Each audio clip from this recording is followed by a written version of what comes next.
Hello everyone and welcome to another video.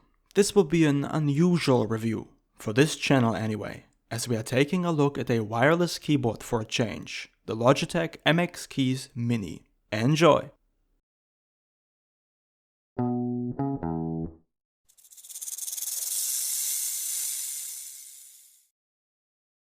The Logitech MX Keys Mini has been my primary keyboard for the last year or so. It is the smaller version of the very popular MX Keys keyboard.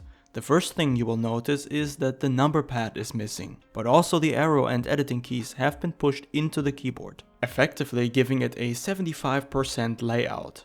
This type of keyboard has been gaining popularity in recent years, especially among users with spatial constraints. The build quality is decent. The keyboard is mainly made out of plastic, but has a good weight to it. The keys are very thin and as responsive as a membrane keyboard could be. If you prefer a more tactile feel, Logitech also offers a more expensive version of the keyboard featuring mechanical switches. There's also a dedicated Mac OS version, but since I don't have an Apple computer, I don't have any insights regarding it. Unfortunately, there are no adjustable feet to speak of, and the overall ergonomics of the keyboard are best suited for medium to smaller hands, which is also why I don't have any problems with it. The keyboard has sensitive backlights that will automatically adjust the brightness and will turn themselves on even before you start typing. The lights are not RGB and leave not much room for customization. The internal battery cannot be replaced and will last for around 10 days with the lights turned on. If you turn them off, the battery life increases drastically and the keyboard can last you for several months.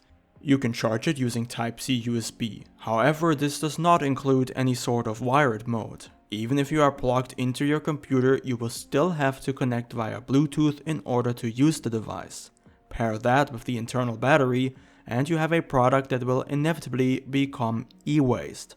A bit short-sighted.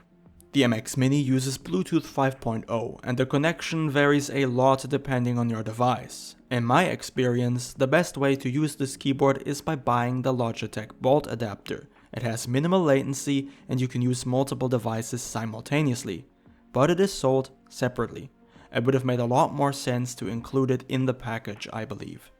Overall, the usability is very good, especially for a smaller desk setup, or if you perhaps need a keyboard to travel with, the MX Keys Mini is a great choice in both cases. In particular, if you don't have enormous hands, you will find it very comfortable to type with. The lack of a number pad doesn't bother me, but it is something to keep in mind. A few design choices are questionable, like the lack of a replaceable battery, but from my experience with the keyboard, it seems to be of good quality and I expect to get a few good years out of it. But remember, you cannot use it wired and you cannot replace the battery.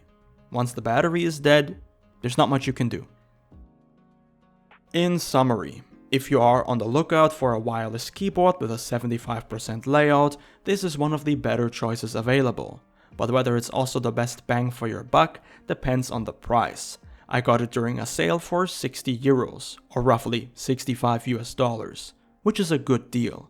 I also see it in electronic stores for as much as 100 euros, which is quite excessive, so keep your eyes peeled for discounts. But that's it on my part. If you have any questions or simply want to share your opinion, please leave a comment below. Thank you all very much for watching and of course, have a wonderful day.